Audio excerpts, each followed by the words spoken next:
something new every now and then.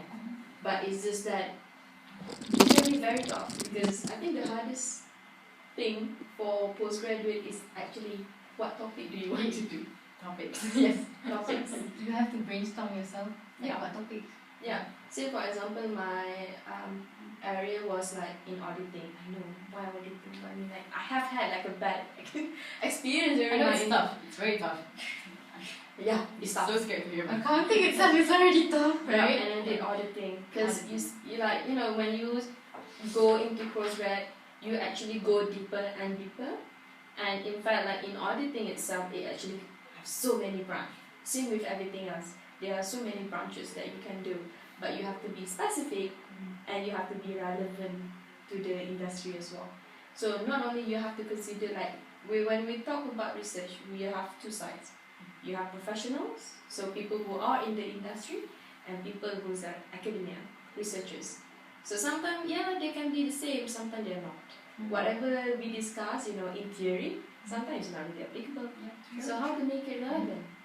So that's a big question that we often have to think. So it's not as easy as people thought postgrad would be. It's actually I never think it was easy. the hardest relationship I ever had.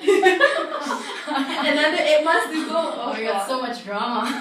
So Like, how much words do you guys have to write? I have a good feeling we have. My postgrad is kind of different compared to seminars. Mine's more of like learning because mine's still a new course around worldwide. So everyone's still learning the theory. How to different models, algorithms, machine learning, artificial intelligence, all this stuff. So it's like since it's very new, so we mostly have classes and projects. Yeah. Oh. So it's not just writing physics like something like that. Yeah. It's kind of Yeah. So it's like like you are just doing your undergrad. Just imagine like you are doing your undergrad. You have courses, right? It's just that instead of exam, we have assignments.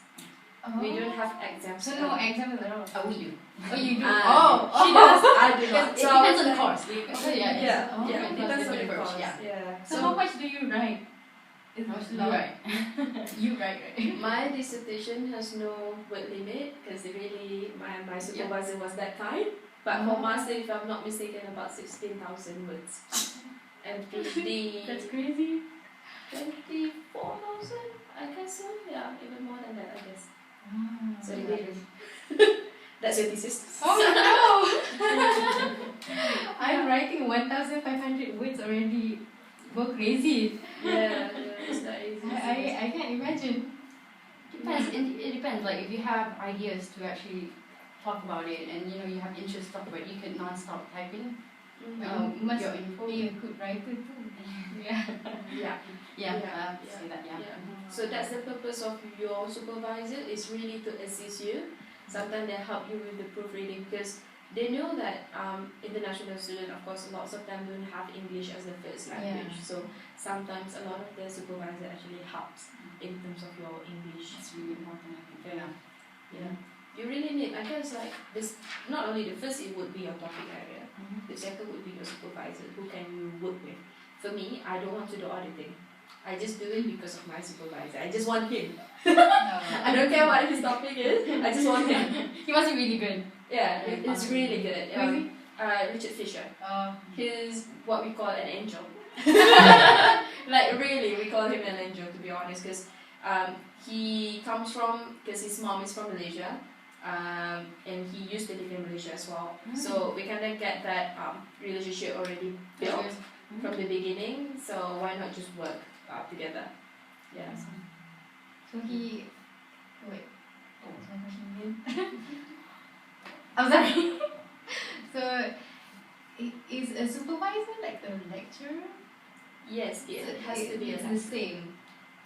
It's someone you can refer to most of the time. If you need help, just leave him in this So office. you guys still have classes and tutorials, right? Yeah. Is it like a lot? In a week, is it a lot?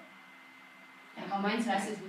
Mine's I have like within 1 year we have to complete about 9 subjects. So 1 semester 5 subjects, the other semester 4. So it's like so. So it's I remember like not sleeping. Oh wow. Because for honours and masters, we have the same coursework. As in, you have to take 60 credit, 4 courses on top of another research method. So the research method really teach you about how to do your research, how to do literature review and stuff, which is good. On top of that, you actually have different 4 courses that you can explore. So if say for example you are under Master of Commerce, you can actually choose anything from the accounting, information system, finance, and also economics, everything under commerce, literally. So it's really up to you and your choice. But in my case, I choose all accounting just because I don't want much of a hassle to change, because you kind of involve like inter-departments as well. So yeah. Just focus, narrow your focus to Oh one yeah, thing. That's good. You just quite good. How would you compare your postgrad studies and your degree studies? Oh wow, I love what I'm going through. Despite the Hassle. and everything. But yeah, I would say the differences that I realized is the people I meet, the group of friends I end up with in my masters compared to bachelor's during my bachelor's. Like my classmates, most of them are experienced workers. Like they've already worked for like 7 years and 5 years with high positions as well. So communicating with them, making friends, but it's something really different compared to our friends doing degree. So I think one of the most important thing when doing doing masters in my course is the friends you surround yourself with. We're there for each other. We know each other, regardless of how stressful we are. We got our backs. We're there for each other. Because we all have an advisor as well, but it's not the same. When you're in a group, you have strong friends together working on a certain project, wanting to accomplish it. That's how I think that's the difference, because I have very little experience in terms of working. So even when it comes to applying internships, when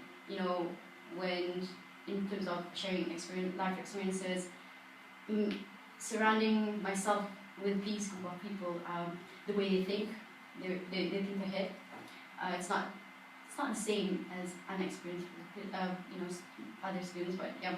I think that's something I would like to highlight based on my experience when doing my masters, is the friends, the people I surround with, how we look forward to actually achieve a certain project, a certain study about something. We're all out to it, and that's actually a priceless experience, I would say, what I went through, because it was such a tough course. We were even there was so many times where my friends would feel like quitting, but we were there to actually support him. And there was times where I would actually break down as well, and they'll be coming to actually support me as well. It was like a full drama, but a really good experience to actually go through. And we all made it till the end.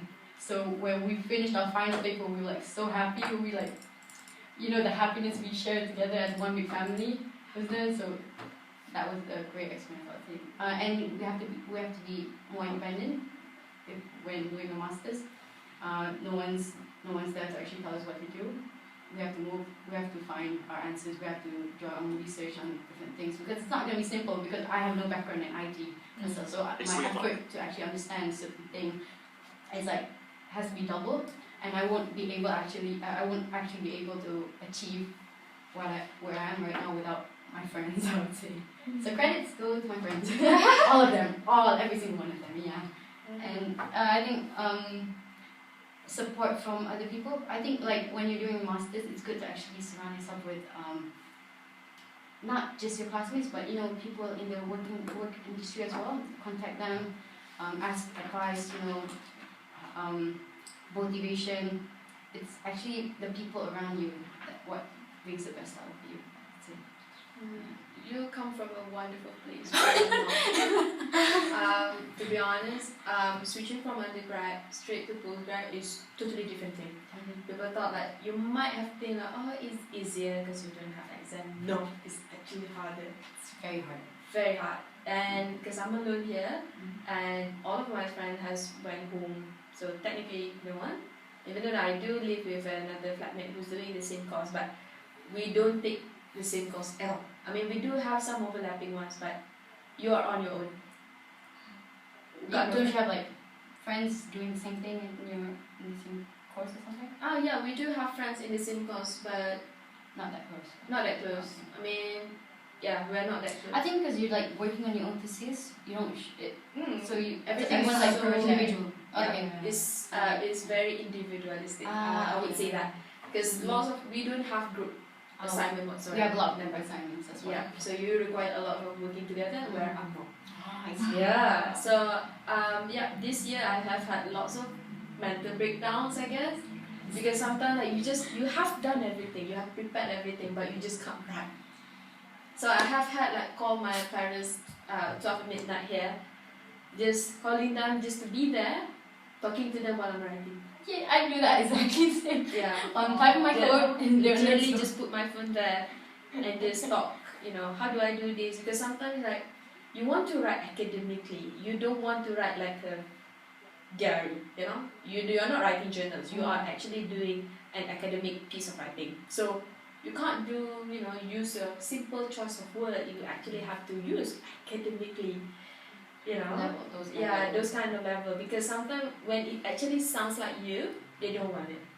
They don't want it sounds like the writer. They want it sounds like an academician.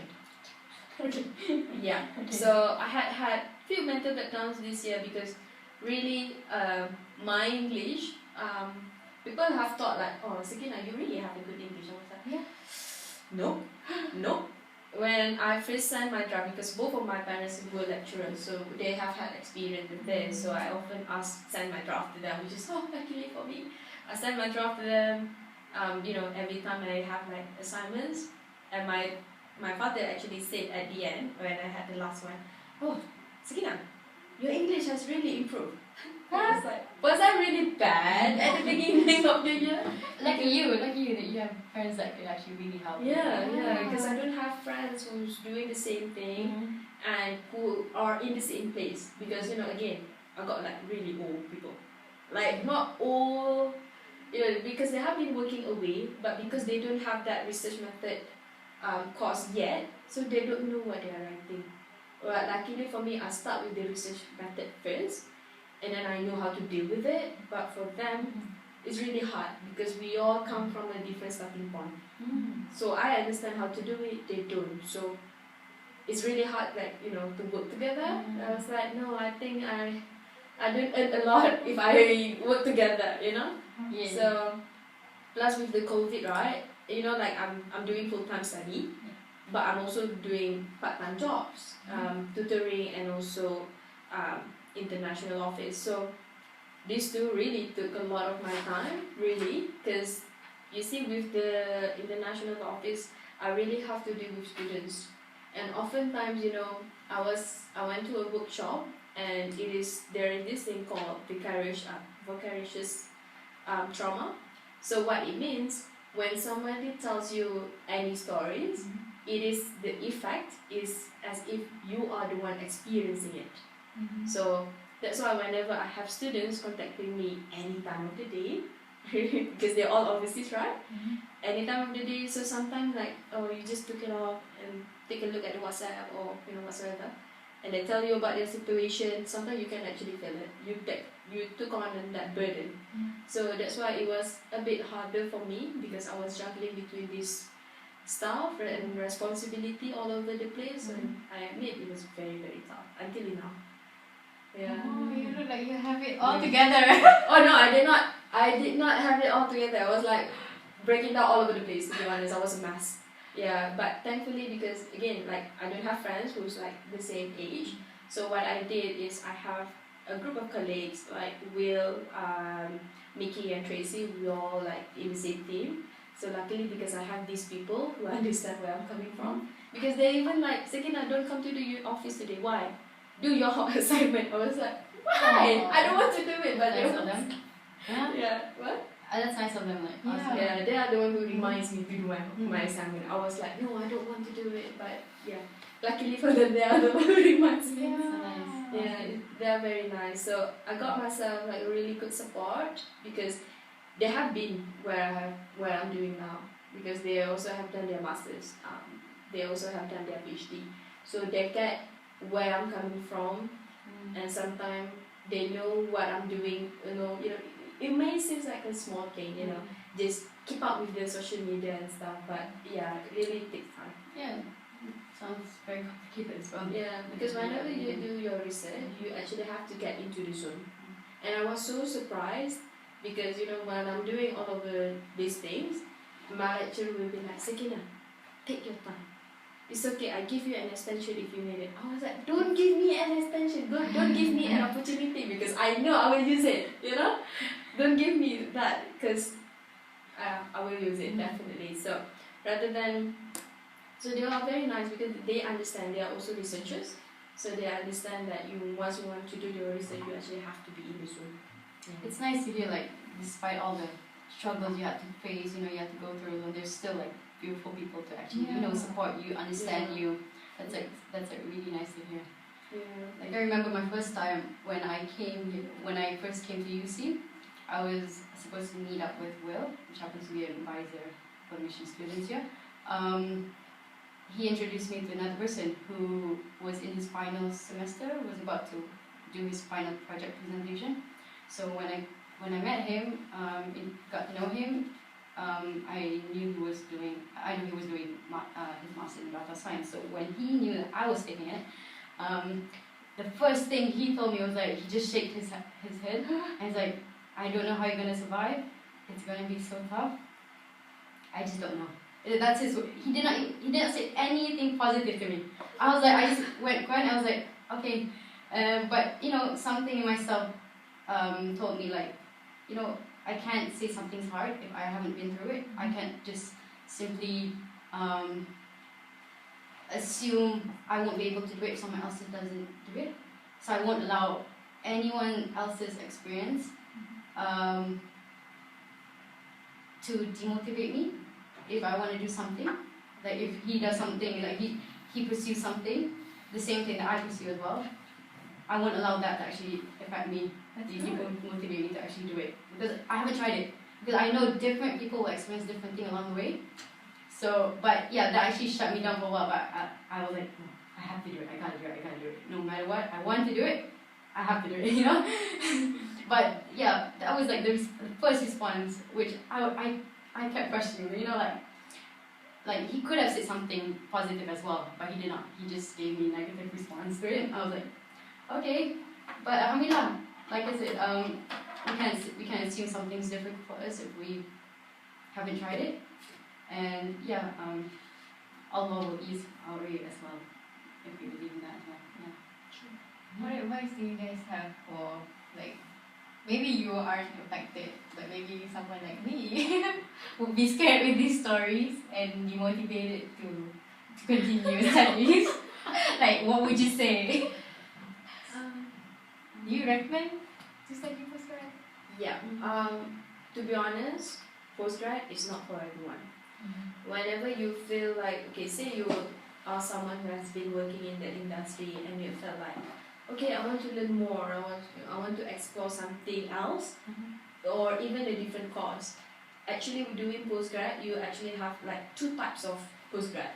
One, you can go deeper into your interest, into your field, you can go deeper. So, which explains why you do your thesis and stuff. But there is another one that we have, where you can actually change your career.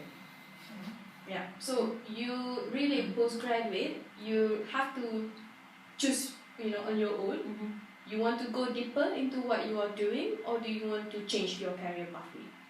Because you can. And you have to have a strong motivation on why you want to do it in the first place, because it's not going to be easy. But if you stick to your first motivation, the first place why you want to do it in the first place, then that's like something to actually hold on to within those struggles along the way. Yeah. I'd say I would recommend, but it depends. It goes back to the main reason why you do it. If it's just for the certificate, once again, just for the position, then it's not worth it actually. But yeah, it's a good thing, furthering studies and everything. If you have the opportunity, the money to actually go for it, go for it. But yeah, like I said, not all. It depends on what kind of course you want to take. Because like I said, you have to study what's happening right now, what kind of job requirements are needed in times like this, especially times like this, and make sure you make the right choice when deciding what kind of postgrad you want to do before investing all that loads of money to something which. There's nothing to be scared of, to be honest. You will actually find yourself love it if that is something that you actually love doing. You actually will find, this is what academicians are thinking of. Because if, say for example, you are coming from a practitioner side, you might have not known that there's something new in theory, and you might want to investigate more. So later on, when you have finished it, you want to implement it into your workplace.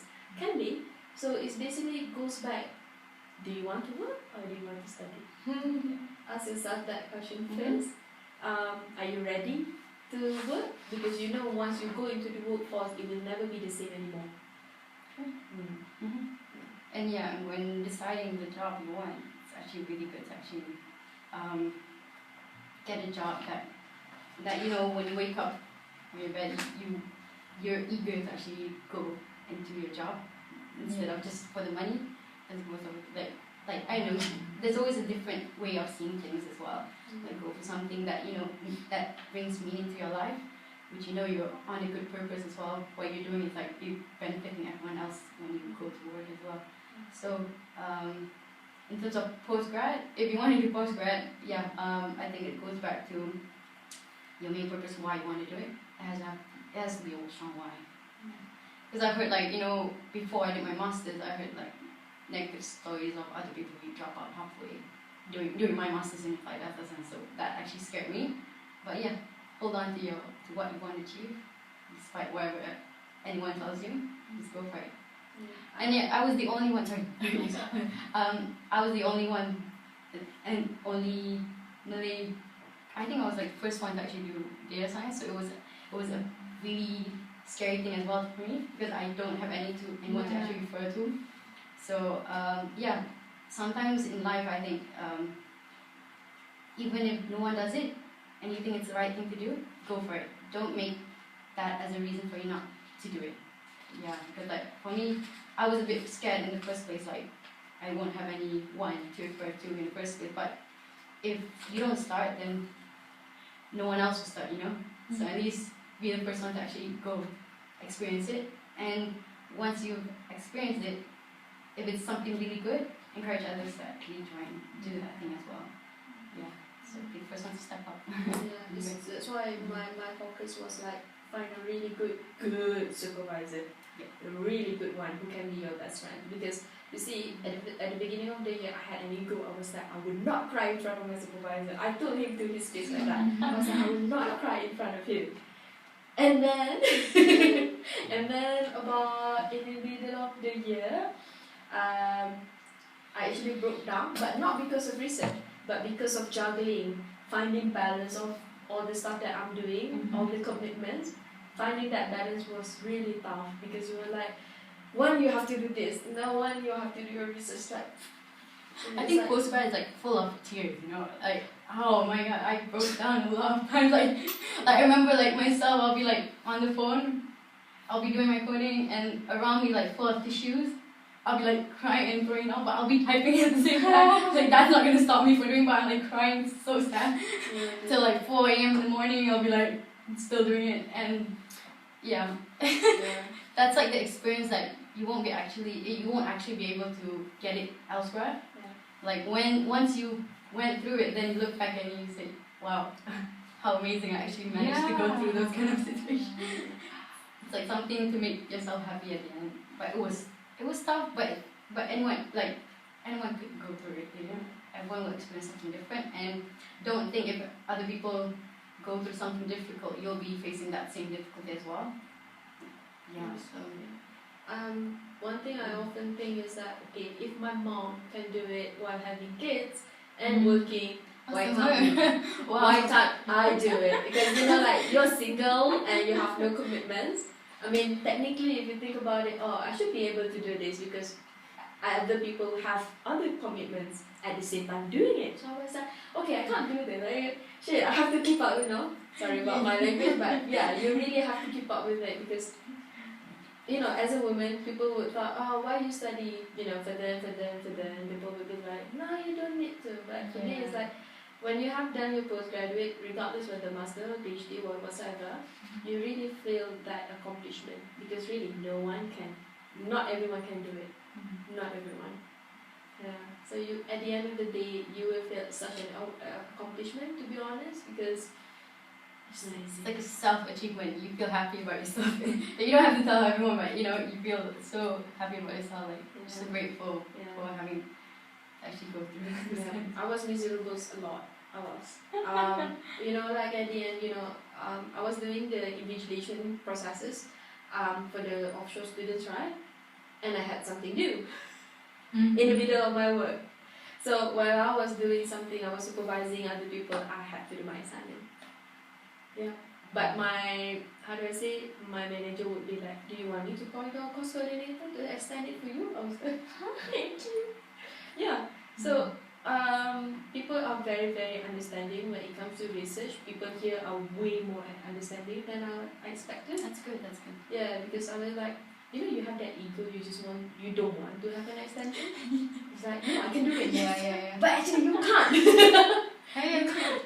Why did you continue to work along study? And that's quite impressive, I wouldn't choose to work while It's not that I how do I say, the word of choice is not rather should or could. It's just that if there is no one because like I said, I'm dealing with this overseas student.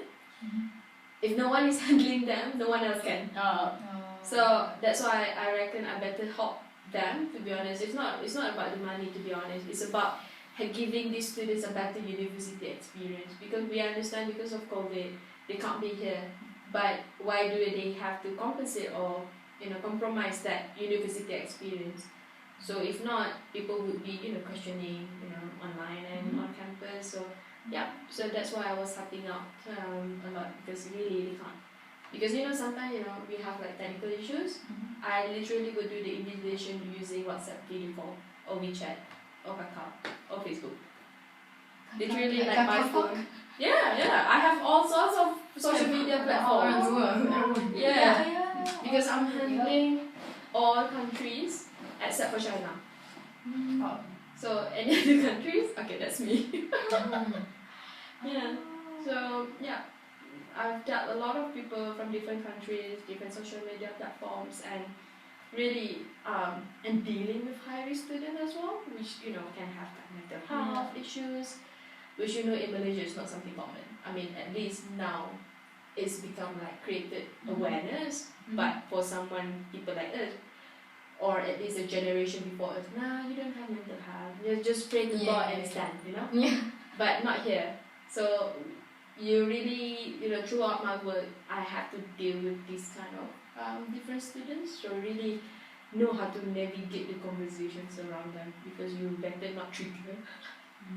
So yeah, which explains why I'm struggling a lot, because my job involves a lot of communication. You're affected with people, with other people as well. Yeah. So you have to be strong to do what you do. Oh yes, definitely. Because when people talk to you about depression, suddenly you get depressed as well.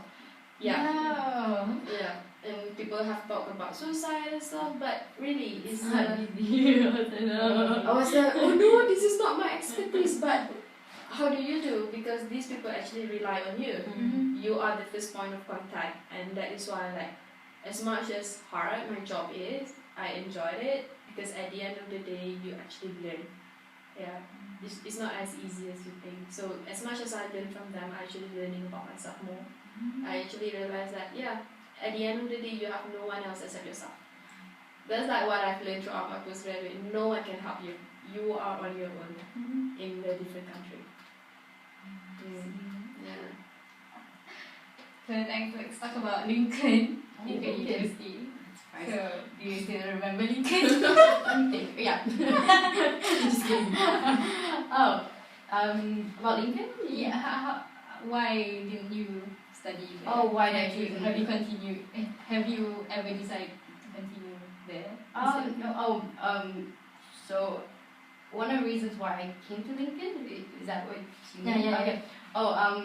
Since I was a Mara student who was sponsored here, so it wasn't a choice, to be honest. Like, I chose different places. Like Mara will usually give us a list of places we can choose. But yeah, little did I know that I was actually destined for Lincoln University at the end. Oh. No, I picked somewhere else, but I got there. But you know, I planned all of plans, all the best I can. So yeah. So what I did in Lincoln was I did my bachelor's in commerce, majoring in finance and economics. It was a really nice place because when we arrived, I came in with a group of about 11 people only from Malaysia, so 7 girls, the rest are boys. So when we came there, I think we were like the first Malay group students to be there in one group. So we were welcomed by the people. You know, people saw us for the first time. They questioned us many things. They asked. They wanted me to make friends with. They were really kind. So we got that attention in the first semester. There were more locals there compared to, I think, Canterbury, because I remember first time going to Canterbury Library. There was a lot of Malaysians as well there, but you can't find that in Lincoln. It's more locals there. It's just us. So I would say the experience being there is really nice. The location, okay, from UC to Lincoln is about 20 minutes, around 20 minutes drive. It's outside the city. The area itself is green. Have you been there? Have you been there? No. Oh, I should be there one day. I'll be far from me. So yeah, like along the way there, there'll be a lot of sheep. It's green. It's not busy. It's a beautiful place if you want to study. Not so much distraction in terms of, you know, like unlike the city. Lincoln itself, its main focus is like about agriculture, food science, those kind of stuff. One of the things which we find difficult when studying there is to actually get groceries. We'll be like traveling by bus. Before this we didn't have a car, so we'll be traveling by bus, and we'll be like with so many plastic bags with, you know, ketchup and, you know, all the Asian kind of foods, Maggi and everything. So you buy We'll buy it all the way in Christchurch and bring it back. I remember one incident where we stopped by this area and somehow our ketchup, you know, it's like a black ketchup, you know, the bottle fell and it broke on the way. And we were like, oh, there goes our ketchup, I have to buy a new one, you know, like it was a fun experience, but it was a bit challenging because, you know, to go back and forth just to do groceries, and it's like about $10 just to go one way. Yeah, it's quite pricey as well. So, but in terms of study, yeah, the people there are like so welcoming, so nice. Like I joined a few other clubs as well, like the volleyball club there. They were just, even though it's like the first time playing there, they will encourage you to actually do better. I joined also the boxing club there. It's like even though I was like the smallest in the group, but yeah, they will still encourage me to actually do what everyone else is doing. Yeah, it's a nice place. It's really peaceful, you know, really quiet, really nice, with sheep all over around. If you want to go and see sheep, Lincoln has its own sheep farm, and I'm a big fan of sheep, to be honest. Yeah. Oh no. Not me. I've got allergy. Really? You know, I was the wool? You mean? No, it's just like grass. It's so weird, but So you're allergic to grass? yes. Really? Yeah. It's like, you know, you have like a ranking of allergies, right? I did my test, and well, I got the highest for dust, okay, which is fine. Okay. But level 2 allergy, it was like, sheep, grass, you know, like literally Nature. Oh, I was like, am I allergic to New Zealand? I was like, where's this all? Yeah, because you know, like almost like every season I would have my own allergy, except for this time around summer and what else? Summer. Yeah, I don't think I have anything in summer. Because now my skin looks better. If not, I would be like my face would be swollen. It's like the most unfortunate thing ever. That's sad. It is. I thought it's like a myth, like allergy to grass. I thought it's just a thing. No, it was not actually a real thing. proof. Yeah. Because I was like, am I allergic to New Zealand? Because almost like every season you would have something to do with it. Of course. I was like, don't you want me to be here? This is not meant to be. Maybe you're meant to just be in the building. Exactly. I cannot do like physical stuff. Yeah. Quite fun.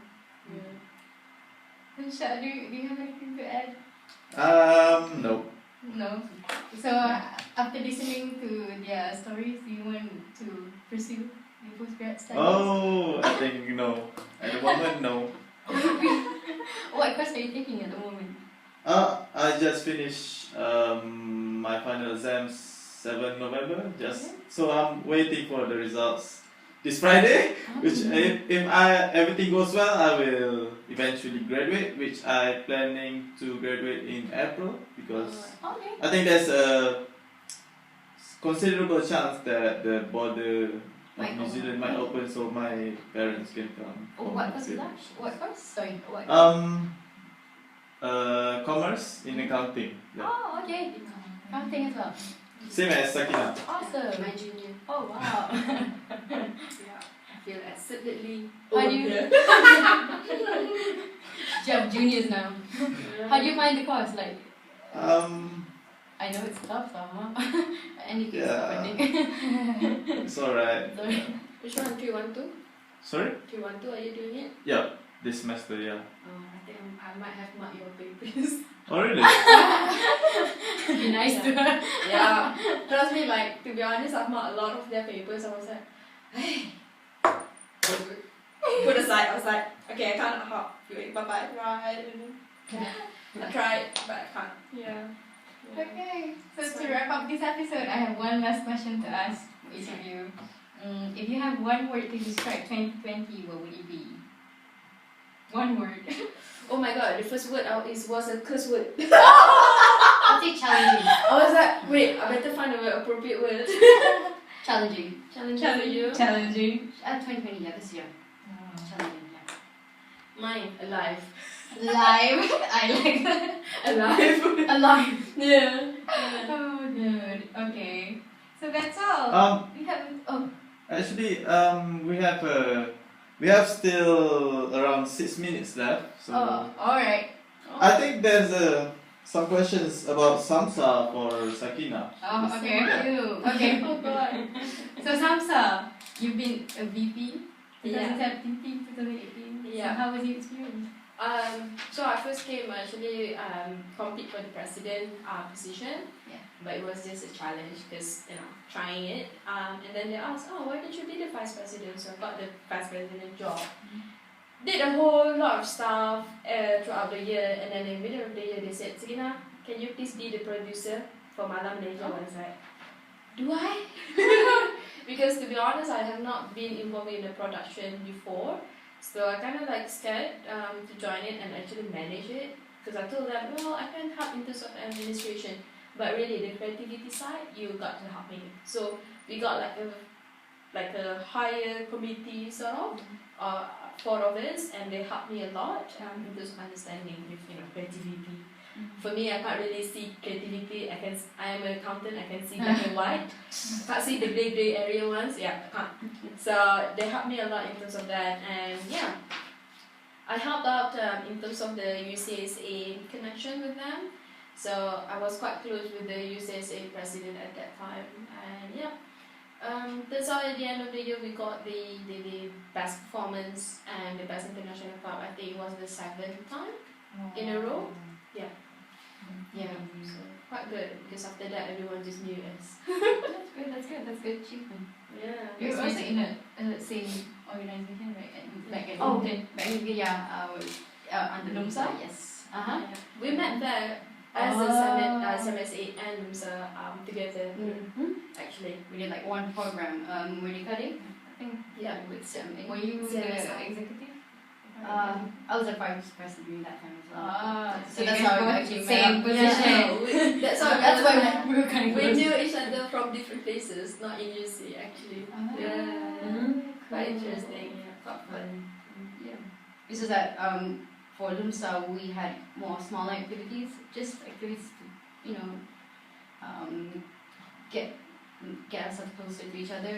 You know, like we don't do big events like some Because you guys are very small, right? Yeah, we're about 25. Oh. Like less than 25. That's Yeah. way smaller than Yeah, So so it's small. 150, very small. So yeah, we go on trips together. But, you know, just small events. Yeah. Sometimes small is nice, you know. Bigger it's is easy to bigger handle headaches as as well. True. Yeah, I mean, samsa is fun. I've actually learned a lot with cooking a large scale event. Like before this, I wouldn't join very well in Malaysia. It was too hot for me. But here suddenly, the chef. So we're kind of grateful the fact that half of my community are all good cooks. So we all kind of like Cook together for samsa. we all have to. And then we kind of learn from each other's personality based on their dishes. Sometimes you would see this guy who bring like a dessert stuff. He would bring like the toppings separately and put it together one by one. And then some people just bring the whole thing, which is either easiest. That's the whole thing. So technically, from the food itself, we can judge the person's personality. That's the beauty of, you know, working with many people. You can learn from many people as well. Yeah, true. Because actually, when you have done something so tough together, it turns out, you know, once you have cried, you suddenly becomes a family. And I think that's the thing that a relationship, to be honest, that I would bring to Janam, to be honest, because these people are very, very great people. And they actually helped me out. Because in fact, like, even though like CMSA is so busy, I was actually surprised my grade actually went up. Yeah, it was like so busy you wouldn't have time to think for yourself, but turns out it was, you know, comes out good because your academic actually went up. That's good. Yeah, for most of us, which is good. You're blessed. Yeah, I was blessed for a moment. Not in my postgrad. You're good. I died. Okay, so we still have 2 minutes, so maybe one more question for Zakina Okay. about your KMSB. cohort. Yeah. Yeah. Stars. We were Fourth batch? the fourth cohort of the KYSB. Now we got the 8 actually 8. Yeah, we got the 8 already. So, fun times. We were about 40 people here, 27 girls, and the rest are guys, which is about more than 10, I believe.